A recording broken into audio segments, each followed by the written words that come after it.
Isang Biyernes ng gabi sa isang restaurant sa Eastwood, Quezon City, maliwanag ang chandelier, mahal ang pagkain, at puno ng mga bisita ang function room. 70 taon na raw ang aming lola Nena, ngunit sa katunayan, 80 taon pa lamang siya. Para sa lahat, pagdiriwang ito ng isang babae na nagtagumpay. Para sa akin, ito ang pinakamahaba at pinakamapanganib na gabi ng aking buhay. Nakasuot ako ng simpleng itim na bestida, ang pinakamaganda sa aking maliit na closet. Binili ko ito ng sale sa Cubao 2 taon na ang nakakaraan. Maingat kong pinaghandaan ang sarili ko, ayos ang buhok, may maliit na hikaw na pilak na regalo ng aking anak na si Kayla noong Pasko.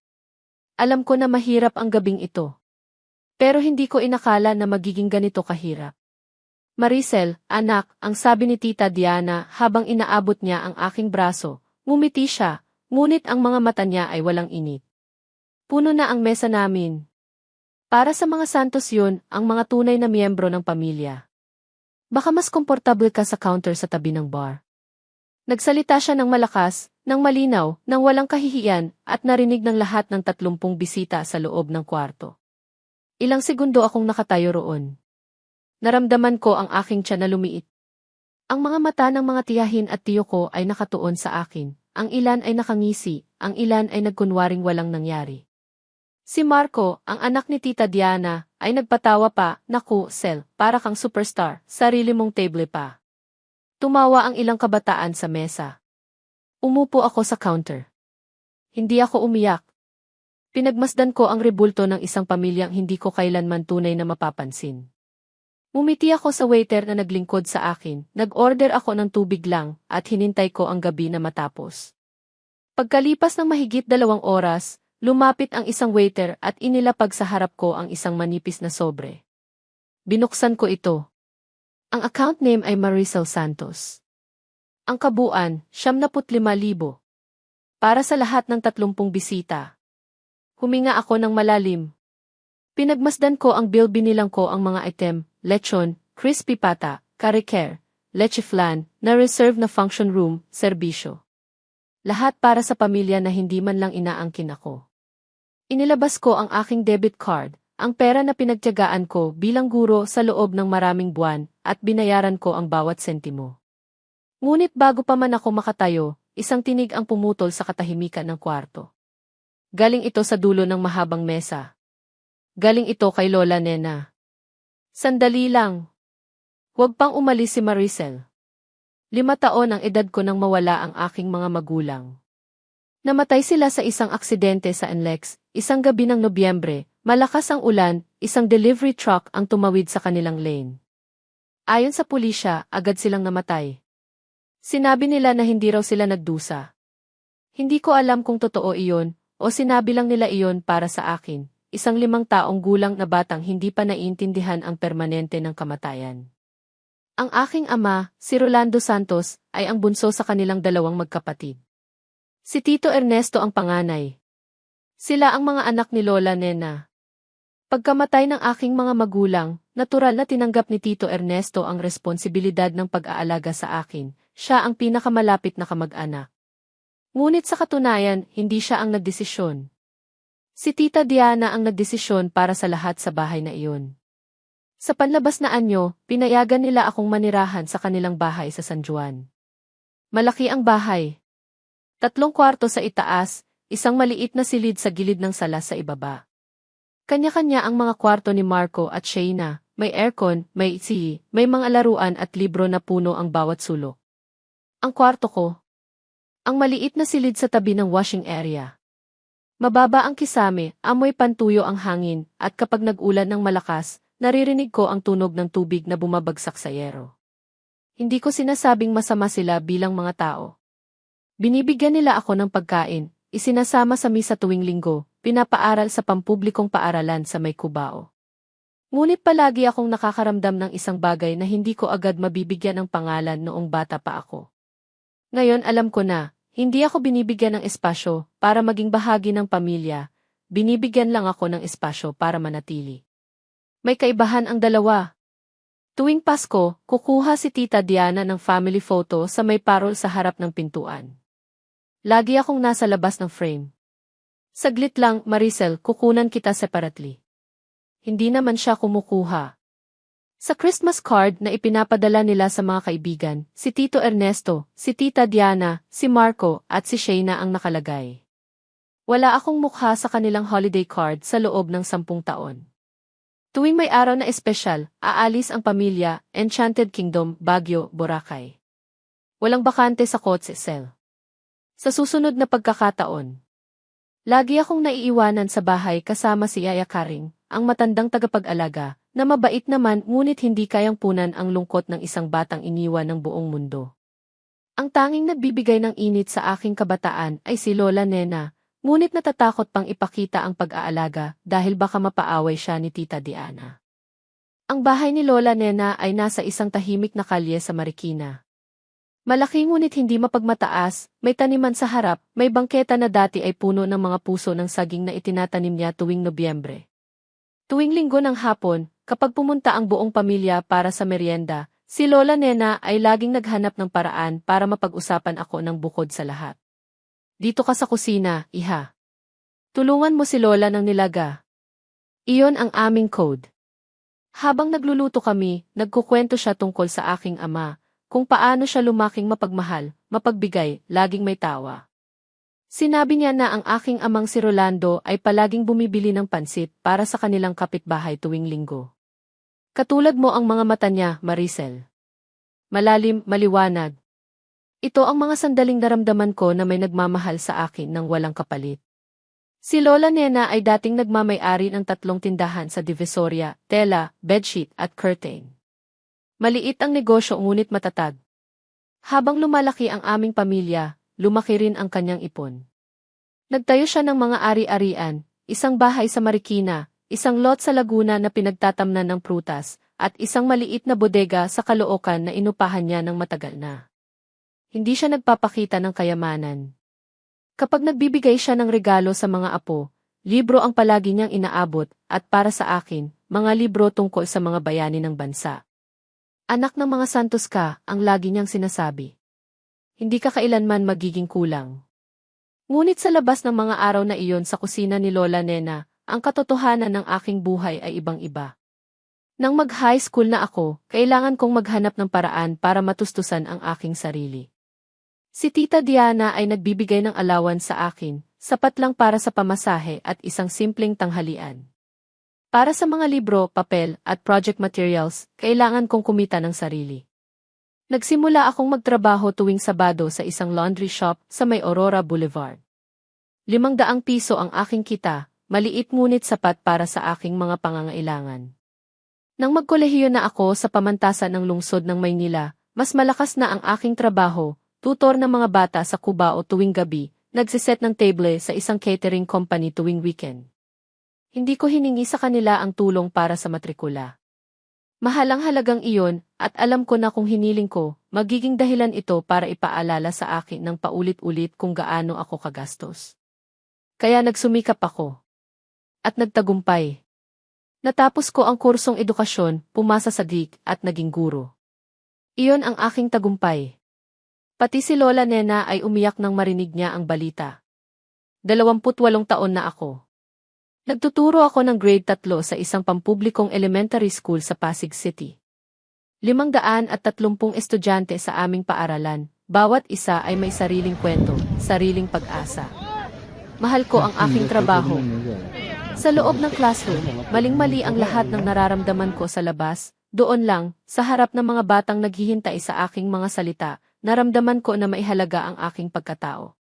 7 buwan na ang nakakaraan ng isilang si Kayla, ang aking anak, ang aking buong mundo.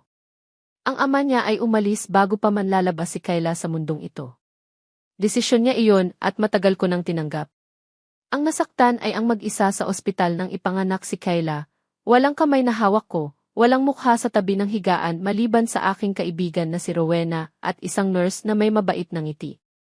Ngunit nang hawakan ko si Kayla sa unang pagkakataon, nawala ang lahat ng nararamdaman ko. Siya ang dahilan kung bakit nagtitiis ako. Nakatira kami sa isang maliit na apartamento sa Pasig, 2 kwarto, isang sala, isang maliit na kusina. Hindi maringgal ngunit malinis at ligtas. Binabayaran ko ito sa aking sariling kita, kasama ang konting subsidy mula sa aking cheese at death contributions. Hindi perpekto ang buhay namin, ngunit ito ay aming buhay. Tuwing linggo, dinidigma ko ang puso ko at pumupunta sa pamilya. Idinala ko si Kayla sa mga pagtitipon ni Tita Diana, hindi dahil gusto ko, kundi dahil gusto ko na may pamilya si Kayla. Gusto ko siyang makilala ang kanyang mga lolo, lola, tito, tita. Gusto ko siyang lumaki na may ugat, kahit na ang ugat na iyon ay minsan ay sumasakit sa akin.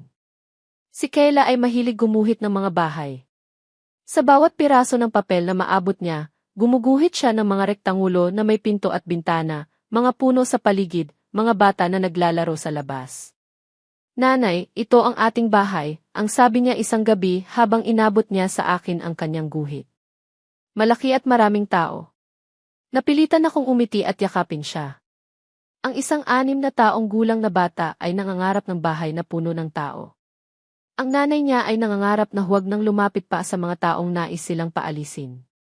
Ngunit pumunta pa rin kami sa handaan ni Lola Nena. Dahil si Lola Nena ay nagmamahal sa amin. At dahil hindi ko alam na ang gabing iyon ay magbabago ng lahat. 2 linggo bago ang handaan, personal na pumunta si Lola Nena sa aming apartamento. Hindi ito karaniwan, lagi kaming sila ang pumupunta sa kanya. Kaya nang marinig ko ang katok sa pinto isang Sabado ng umaga at nakita ko ang matandang babae na nakatayo sa aming pintuan, nagulat ako. Lola Nena! Niyakap ko siya ng mahigpit. Bakit hindi mo muna tinawagan? Mas gusto ko na personal, ang sabi niya habang pumasok at umupo sa aming maliit na sofa. Siningnan niya ng malalim ang aking mukha habang nagluto ako ng kape. Si Kayla ay kaagad na lumapit sa kanya, palagi siyang bukas sa lahat, ang aking anak na iyon. Lola, Lola, tingnan mo ang aking guhit, at iniabot niya ang kanyang pinakabagong obra, isang bahay na may hardin at mga puso sa paligid. Tumalikod si Lola Nena sa drawing at hinawakan ang aking kamay. Maricel, ang sabi niya, gusto ko na makita kita sa aking handaan. Hindi bilang bisita. Bilang aking apo. Dahil iyon ka, ang tunay na apo ng isang tunay na santos. Nagtanong ako kung sasama rin si Tita Diana at ang buong pamilya. Tumango siya. Ngunit kailangan kang dumating. At huwag mong hayaang palabasin ka ng sinuman. Iyon ang kanyang sinabi. Simpleng pangungusap ngunit may bigat sa loob, parang isang babala at isang pangako sa iisang hininga. Naghanap ako ng bestida para sa gabi na iyon. Pumunta kami ni Rowena sa Divisoria, ang aking kaibigan mula pa noong high school, isang blogero at manunulat na may mabilis na utak at mas mabilis na dila. Pinili namin ang isang simpleng itim na bestida na hindi masyadong mahal ngunit elegante. Huwag kang magbihis para sa kanila, ang sabi ni Rowena. Magbihis ka para sa sarili mo. Nang gabi ng handaan, sinuotan ko si Kayla ng kanyang paboritong floral dress, pink na may maliit na bituin sa hemline. Nanay, maganda ka, ang sigaw niya nang makita niya ako. Parang prinsesa. Niyakap ko siya. Sinabihan ko ang sarili ko na ang gabing ito ay kayang-kaya. Mayroon akong karapatang nandoon. Apo ako ni Lola Nena. Anak ako ng mga santos. Hindi ko alam na habang isinasarado ko ang pintuan ng aming apartamento at humawak sa maliit na kamay ni Kayla, habang nagsakay kami ng Grab papunta sa Eastwood, si Tita Diana ay may planong naghihintay para sa akin. Isang plano na matagal na niyang inihanda. Ang function room sa Eastwood ay puno ng mga tao nang dumating kami. 30 bisita, mga kamag-anak, mga kaibigan ni Lola Nena, ilang kasamahan mula sa dating negosyo niya sa Divisoria. Nakalagay ang mahahabang mesa sa gitna ng kwarto, may malaking palamuti ng mga bulaklak sa dulo kung saan upo si Lola Nena. Nagtataka ako kung bakit hindi ko nakita ang pangalan ko sa seating chart sa labas. Sinabi ko sa sarili ko na baka mali ko lang ang nakita. Pumasok kami ni Kayla. Maricel. Ang tinig ni Tita Diana, malamig at may ngiti. Lumapit siya sa amin, nakasuot ng mamahaling baro, buhok na may gel. Kargado siya ng alahas, gintong hikaw, gintong pulseras na 2. Nagagalak kami na nandito ka. Hinawakan niya ang balikat ko ng parang kaibigan, ngunit ang mga mata niya ay nagpaparating ng ibang mensahe. Pwede bang makipag-upo sa inyo? Ang tanong ko nang mapansin ko na walang libreng upuan sa pangunahing mesa. Umiti siya ng mas maluwag. Alam mo naman ang sitwasyon, Sel. Nakasiatplan na ang lahat, alam ng mga tito at tita mo kung sino ang kasama nila. Puno na rin ang teble ng mga bata para kay Kyla. Pero may counter doon sa tabi, mas komportable ka roon. Itinuro niya ang maliit na counter bar sa kabilang dako ng kwarto. Para sa pamilya kasi ang mesa, anak. Sabi mo nga, hindi ka naman talaga di. Hindi niya tinatapos ang pangungusap. Hindi kailangan. Lahat ay narinig na. Lahat ay nakatitig sa amin. Ang ilan ay bumalik agad sa kanilang kausap, na iwasang makita ang eksena. Ang ilan ay ngumiti ng mahina, tulad ng tawa sa isang biro na hindi talaga nakakatawa. Si Marco ay nagsalita ng malakas, tara na lang, Sel. At tumawa ang ilan sa kanyang grupo. Tumingin ako kay Kyla. Ang aking anak ay nakatuon pa rin sa paghahanap ng lugar para umupo, hindi pa naiintindihan ang nangyayari. Lumapit ako sa kanya, hinapit siya, at tahimik na nagpunta sa counter. Habang umupo kami sa counter, naramdaman ko ang mga matang nakatutok sa likuran ko. Ang ilan ay may awa, ang ilan ay may pagtataka, ngunit walang isa man ang tumayo para ipagtanggol ako.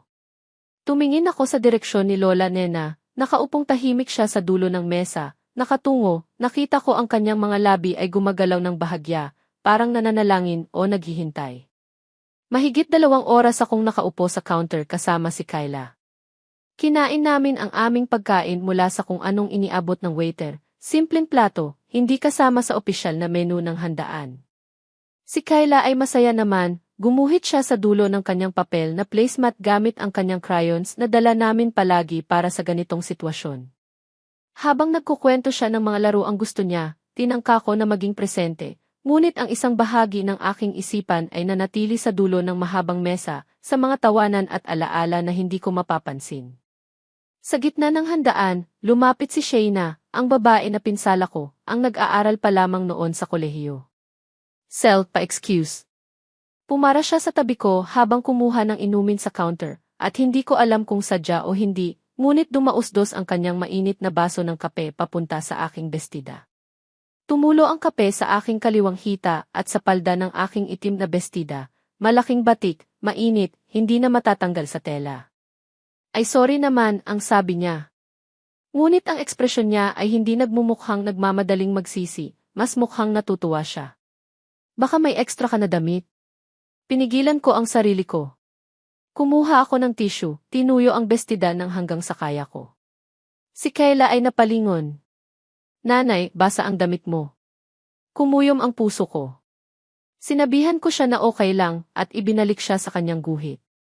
Pagkalipas ng ilang sandali, lumapit ang head waiter at inilapag sa harap ko ang isang sobre. Bukas ko ito.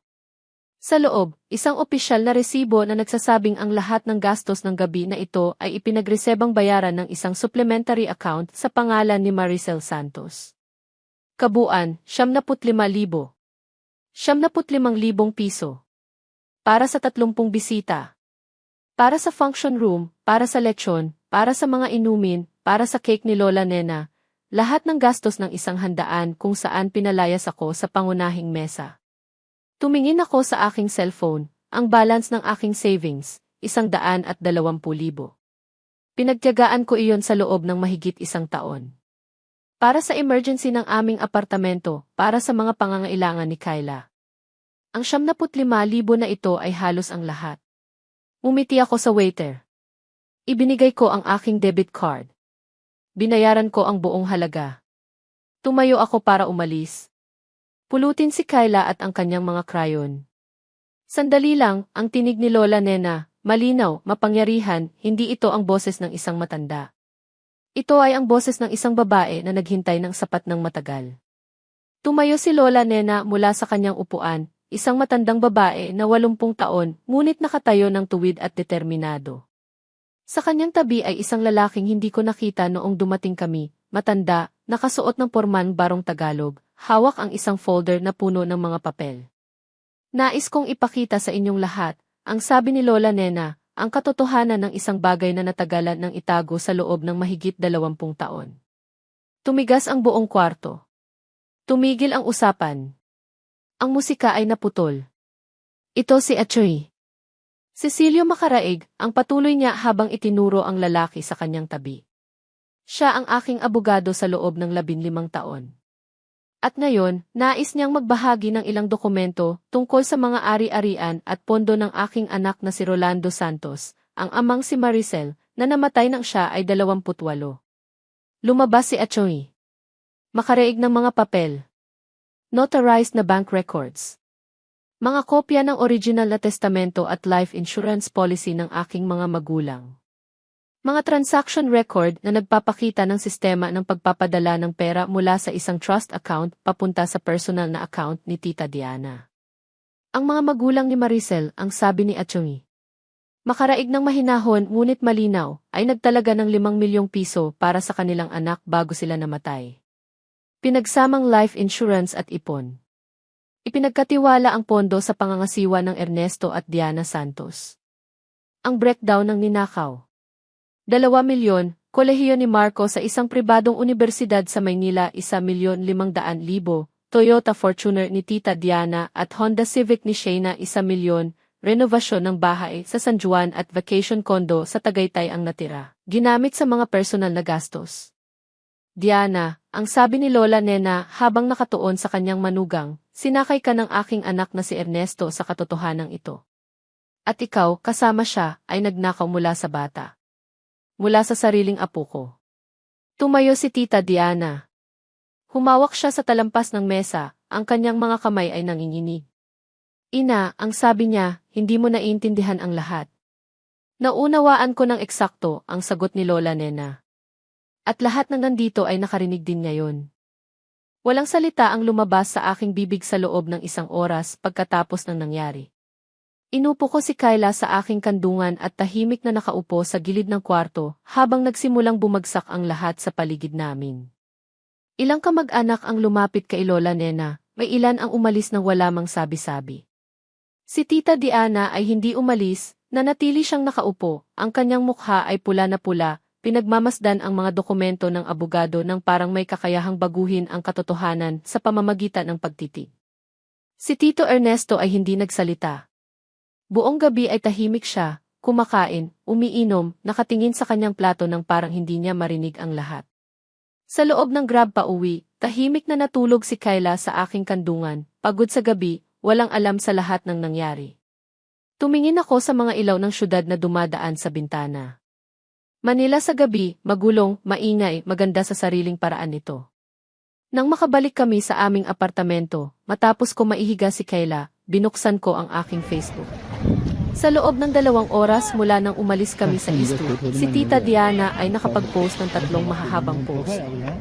Ang una ay nagsimulang, sa mga nagmamahal sa amin at nagtatanong kung totoo ang mga sinabi ngayong gabi, nais kong linawin ang lahat. Sinabi niya na si Lola Nena ay manipulado ng isang taong nagpapanggap na pamilya. Sinabi niyang ang mga dokumento ay peke o mali ang interpretasyon. Sinabi niyang ang tunay na nagmahal at nagalaga kay Maricel ay sila, at ito ang kanilang gantimpala. Sa ikatlong post, isinulat niya ang pangalan ko ng direkta, si Maricel Santos ay ginamit ang karamdaman ng aming lola para sa sariling interes. Nagtype ako ng isang sagot. Bago pa man pindutin ang key post, binura ko ito. Nagtype ulit. Binura ulit. Sa wakas, isinara ko ang appy at humiga sa tabi ni Kyla. Kinabukasan, may mensahe sa aking inbox si Rowena, Sel, nakita ko ang mga post kausap mo ako. At kailangan mo ring marinig ito, alam ko na kung paano sagutin ito. Si Rowena Reyes ay hindi lamang kaibigan ko, siya ay isang matalinong babae na nagtrabaho sa loob ng 10 taon bilang online content creator at komunidad-based reporter. Alam niya kung paano gumagalaw ang impormasyon sa internet. At alam niya na kapag nagsalita na ang isang partido ng ganoon kahaba at ganoon kalakas sa Facebook, ang tanging sagot ay katotohanan, dokumentado, malinaw at hindi naghahanap ng simpatsya. Kinaumagahan, nagkita kami sa isang cave sa Ortigas. Dinala ko ang lahat ng kopya ng mga dokumento na ibinigay ni Atty. Makareig. Dinala rin niya ang kanyang laptop at ang mga recording niya mula sa gabi ng handaan. Hindi ko alam na mayroong kumuha ng video, ngunit mayroon. Ang isang bisita na kaibigan ni Lola Nena ay di sinasadyang nag-on ng kanyang Facebook Live habang nagsasalita si Atty. Makareig. Hindi nito kailangan na maging malaking balita, ang sabi ni Rowena. Kailangan lamang na malinaw. Gumawa siya ng isang maingat na post, hindi emosyonal, hindi naghahanap ng pakikiramay. Simpleng kronolohiya ng mga katotohanan, petsa ng kamatayan ng aking mga magulang, petsa ng pagbuo ng trust fund, mga transaction record na nagpapakita ng paglilipat ng pera, at ang pangalan ng kaso na isisampa namin sa HIF. Sa loob ng 6 na oras, mahigit 3,000 tao ang nag-share ng post. Ilang araw pagkatapos, isang kabataan na nagbigay ng pangalan na Lila sa komento ay nagsulat, mangyayari ito. Nangyari rin ito sa aming pamilya. Walang nag-uusig dahil takot ang lahat. Kaya huwag tumahimik, ate. Nabasa ko ang komento at halos hindi ako huminga. Sa kabilang banda, si Tita Diana ay nagpalit ng taktika. Tinanggal niya ang 3 post at nag-upload ng bagong isa, mas malambot, mas nakakaawa ang tono. Sinabi niyang mayroon siyang sakit sa puso, na ang stress ng sitwasyon ay nagpapahirap sa kanya, at hiniling niya sa mga kaibigan na mag-pray para sa kanilang pamilya. Sa ilalim ng post ay mga reaksyon ng mga kakilala nila sa simbahan. Ngunit ang mga public record ay hindi matatanggal. Ang mga dokumento ay hindi nagbabago ng salaysay.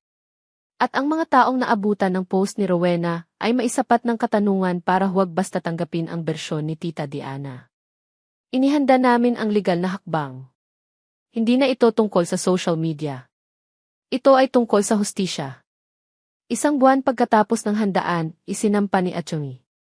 Makaraig ang kaso laban kina Tito Ernesto at Tita Diana sa Regional Trial Court ng Quezon City.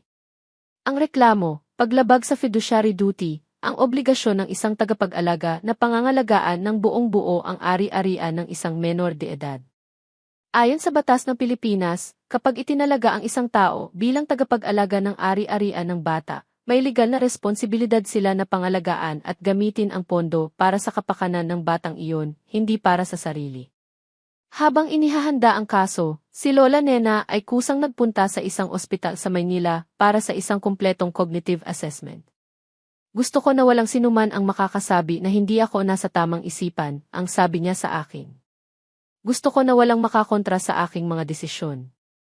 Ang resulta ng assessment, hindi lamang siya nasa tamang isipan, ang kanyang memory, judgment, at kakayahang magdesisyon ay nasa antas ng isang taong 20 taon ang bata sa kanya.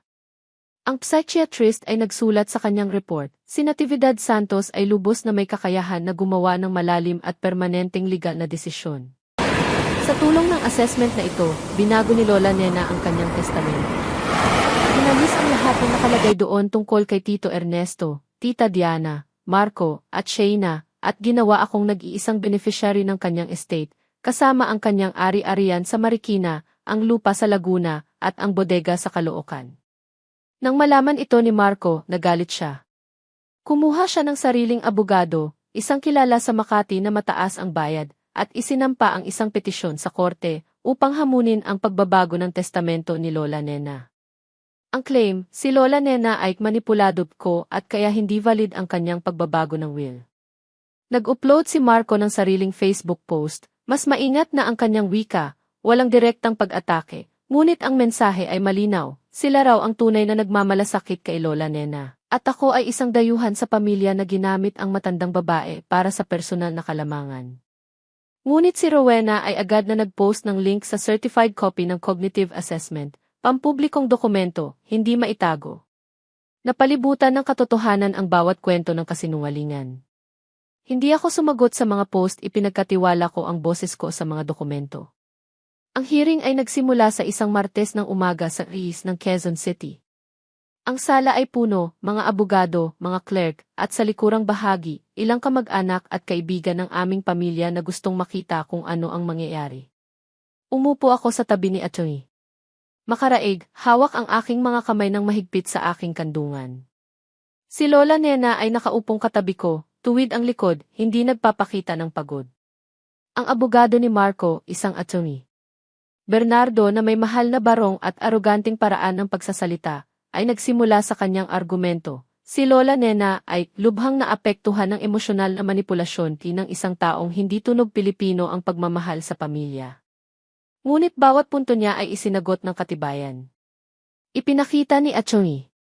Makaraig ang orihinal na bank records mula sa trust management ng isang bangko sa Makati, ang account na binuksan para sa akin ng aking ama at ina bago sila namatay. Ang mga withdrawal slip ay nagpapakita ng mga petsa, halaga, at perma ni Tita Diana, isa-isa. Ang bawat transaksyon ay may tumatugmang gasto sa pamilya ni Tito Ernesto. Tinawag ni Atty.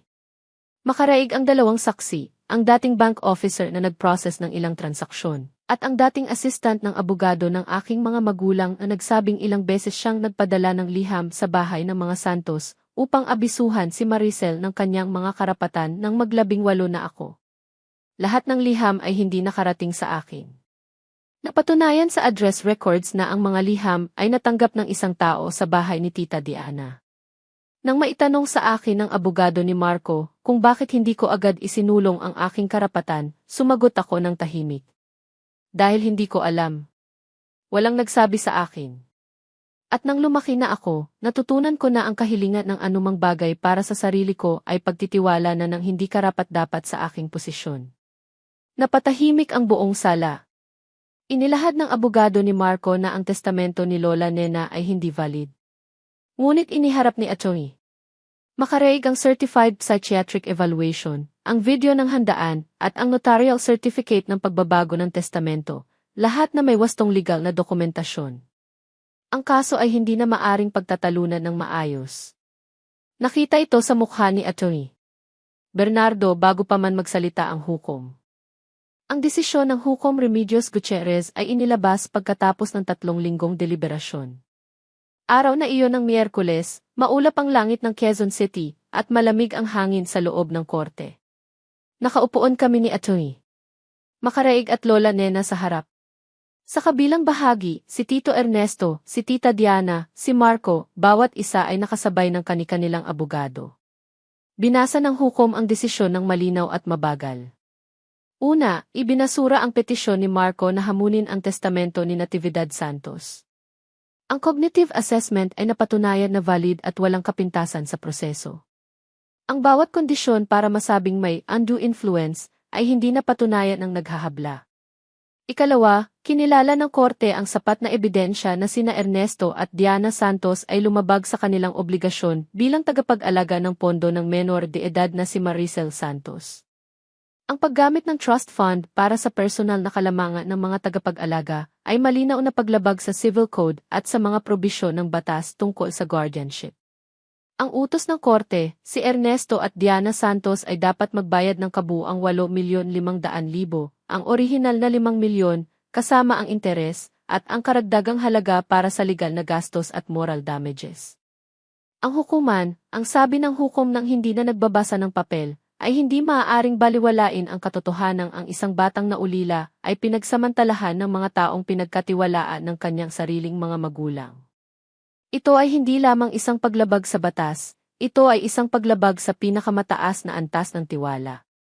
Walang nagsalita sa kabilang bahagi ng sala.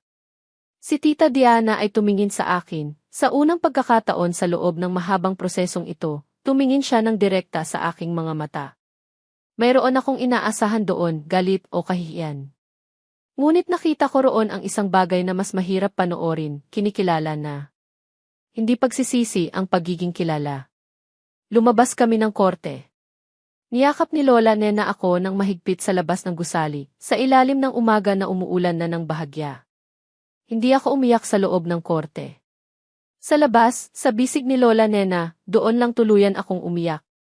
Umiyak ako para sa 5 taong gulang na batang hindi alam na may tinanggal sa kanya. Umiyak ako para sa 30 taon ng hindi sinagot na mga tanong. At nang huminto na ako, naramdaman ko na mas magaan ang aking dibdib kaysa sa aking naalala. Pagkatapos ng hatol, bumagsak ang buhay ng pamilya Santos ng San Juan ng tulad ng mga card na nakatayo sa hangin. Ang gift shop ni Tita Diana sa Cubao, ang maliit na tindahan ng alahas at floral arrangement na siya ang nagtatayo sa loob ng 10 taon, ay unti-unting nawalan ng customer. Ang mga balita ay lumipat ng mabilis sa komunidad. Ang ilang kaibigan niya sa simbahan ay tumigil sa pagbili. Isang kakilala sa dating buyers group ay gumawa ng post na nagtatanong, dapat pa ba tayong suportahan ang negosyo ng isang taong pinahatulan ng korte ng paglabag sa fiduciary duty? Bumagsak ang negosyo sa loob ng 3 buwan. Isang araw, nagsara ang tindahan at hindi na muling bumukas. Ang bahay sa San Juan, ang bahay kung saan lumaki ako sa isang maliit na silid sa tabi ng washing machine, ay kinailangan nilang ibenta para masaklaw ang settlement at legal fees. Lumipat si Tita Diana sa isang 2 kwartong kondo sa Mandaluyong, malayo sa dating komunidad. Si Marco ay nag-resign sa kanyang trabaho sa isang real estate firm sa Makati bago pa man siya tanggalin, nalaman ng kanyang boss ang balita. Lumipat siya sa Cebu. Si Shayna ay naghanap ng trabaho, ayon sa mga kakilala ko, nagtatrabaho siya ngayon sa isang EV company sa Ortigas. Hindi ko siya inaaway. Kung may pagkakataon siyang lumago, nawa ay ganoon ang mangyari. Ngunit ang pinakamasaklap at pinakamaganda sa lahat, ay nangyari isang gabi nang kumatok sa aming pintuan si Tito Ernesto. Nag-file na siya ng annulment laban kay Tita Diana. Nakatayo siya sa aming pintuan, mas matanda ang mukha kaysa sa naaalala ko, hawak ang isang lumang kahon ng sapatos. Maricel, ang sabi niya, matagal ko na itong hawak. Ilang beses kong sinubukang itapon. Ngunit palagay ko ay para sa iyo ito. Binuksan ko ang kahon sa loob ng aming sala. Si Kayla ay natutulog na. Sa loob, isang lumang diary ng aking ina, malambot ang balat, may pangalan niyang nakasulat sa loob na pahina.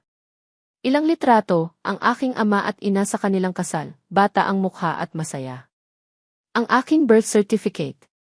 At isang sulat ng aking amang si Rolando para sa akin, para sa aking anak, para sa araw na siya ay marunong nang bumasa. Tumingin ako kay Tito Ernesto. Matagal siyang nanatiling nakatayo. Pasensya na, ang sabi niya. 2 salita lamang. Pagkatapos ay lumabas siya at naglakad pabalik sa kanyang kotse. Lumipas ang 3 buwan mula nang maisaayos ang lahat ng legal na dokumentasyon. Ang 8,500,000 na restitution ay nasaklaw ng ganap, ang pagbabayad ay pinalabas ng korte mula sa pag-aari ni na Tito Ernesto at Tita Diana. Kasama ang pondo, nagsimula akong magplano, hindi para sa akin lamang, kundi para sa ibang mga bata na katulad ko. Sa tulong ni Atty. Makaraig at ng isang financial advisor, nagtatag kami ng isang opisyal na scholarship fund, ang Rolando at Agnes Santos Foundation, para sa mga batang naulila at inangkop na nakatuon sa pag-aaral, ngunit kulang sa suporta. Ang unang taon, 10 iskolar ang tinanggap, 10 batang katulad ng Batang Maricel, na isang araw ay hindi alam kung kayang bayaran ng sarili ang kanyang mga libro. Bumili kami ni Lola Nena ng isang maliit na bahay sa Cainta, Rizal, 2 kwarto, maliit na hardin sa harap, ligtas na kalye. Para sa akin at kay Kayla. Unang gabi naming matulog doon, nagbukas si Kayla ng kanyang sketchpad at gumuhit. Nanay, ito na ang ating bahay. Ipinadala niya sa akin ang papel. Guhit ng isang bahay, may hardin, may aso, wala pa kaming aso, ngunit may plano na siya, at sa harap ng pintuan, 2 figura. Isa ay malaki, nakatayo. Isa ay maliit, sumasayaw. Umiyak ako habang nakangiti. Ibinalik ko ang papel. Tama ka, iha. Ito na natin. Sa tuwing linggo, pumupunta pa rin kami ni Kayla kay Lola Nena. Nagluluto kami ng nilaga at pansit, kumukwento siya tungkol sa aking ama, at tinitingnan ni Kayla ang mga larawan sa isang lumang album na natuklasan namin sa kahon ni Tito Ernesto. Lola, sinong mukha ito? Ang lolo mo nung bata pa. Katulad mo ang ilong. Umiti si Kayla ng maluwag at itinago ang larawan sa kanyang puso. Hindi na ako naghahanap ng pagkilala mula sa mga taong matagal na akong tinanggihan. Hindi ko ito kailangan. Natuklasan ko na ang isang katotohanan, ang pagiging bahagi ng pamilya ay hindi natatanggal kahit saan, kahit ng sinuman, dahil ito ay hindi salita o upuan sa isang mesa. Ito ay dugo, alaala, at pagmamahal na hindi kailangang payagan pa ng iba bago tanggapin. Isang linggo ng hapon, habang naglalaro si Kayla sa harap ng bahay ni Lola Nena, nakaupo kami ni Lola Nena sa veranda. Katahimikan. Ang mga ibon sa taniman. Ang amoy ng lutong pagkain sa loob. Hawak ng aking mga kamay ang tasa ng mainit na kape. Maayos ka na ba, iha? Ang tanong niya. Tumingin ako sa langit, ang asul na langit ng Marikina sa hapon, malinis at walang ulap. Tumingin ako sa kanya. Ngumiti ako. Hindi ang ngiti ng isang taong nagtitiis, hindi ang ngiti ng isang taong nagpapanggap. Ito ay ang ngiti ng isang taong nakabalik na sa kung saan siya dapat nandoon. Lola, maayos na ako. At sa unang pagkakataon sa loob ng maraming taon, naniniwala ako sa aking sarili.